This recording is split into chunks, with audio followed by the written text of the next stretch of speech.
Dead Like You by Peter James. Read by Daniel Weyman.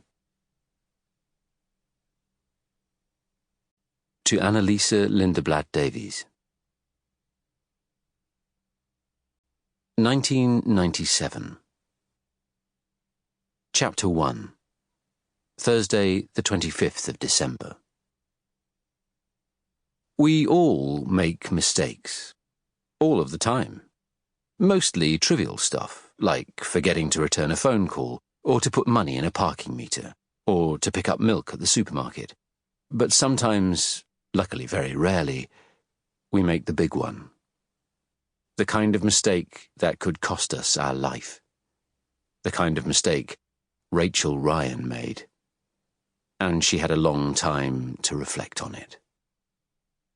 If she had been less drunk, if it hadn't been so sodding freezing cold, if it hadn't begun to rain, if there hadn't been a queue of 100 equally drunk revellers at the taxi rank in Brighton's East Street at 2 a.m. on Christmas Eve, or rather Christmas morning, if her flat had not been within walking distance, unlike her equally drunk companions Tracy and Jade, who lived far away on the other side of the city, if she had listened to Tracy and Jade, telling her not to be so bloody stupid, that there were plenty of taxis, that it would only be a short wait.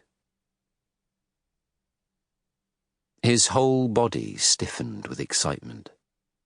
After 2 hours of watching, finally the woman he had been waiting for was turning into the street. She was on foot and alone. Perfect. She was wearing a miniskirt with a shawl around her shoulders and looked a little unsteady on her legs from drink and probably from the height of the heels. She had nice legs, but what he was really looking at was her shoes. His kind of shoes. High-heeled with ankle straps. He liked ankle straps.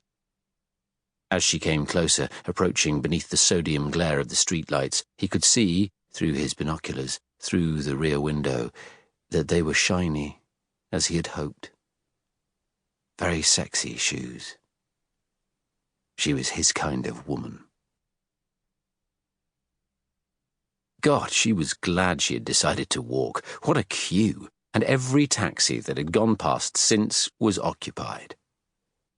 With a fresh, windy drizzle on her face, Rachel tottered along past the shops on St. James's Street, then turned right into Paston Place, where the wind became stronger, batting her long brown hair around her face. She headed down towards the seafront, then turned left into her street of Victorian terraced houses, where the wind and the rain played even more havoc with her hairdo. Not that she cared anymore. Not tonight. In the distance, she heard the wail of a siren. An ambulance or a police car, she thought. She walked past a small car with misted windows. Through them she saw the silhouette of a couple snogging, and she felt a twinge of sadness and a sudden yearning for Liam, whom she had dumped almost 6 months ago now. The bastard had been unfaithful. Okay, he had pleaded with her to forgive him, but she just knew he would stray again. And again. He was that sort. All the same, she missed him a lot at times, and she wondered where he was now, what he was doing tonight, who he was with. He'd be with a girl for sure. Whereas she was on her own. She and Tracy and Jade, the 3 sado singles they jokingly called themselves. But there was a truth that hurt behind the humour.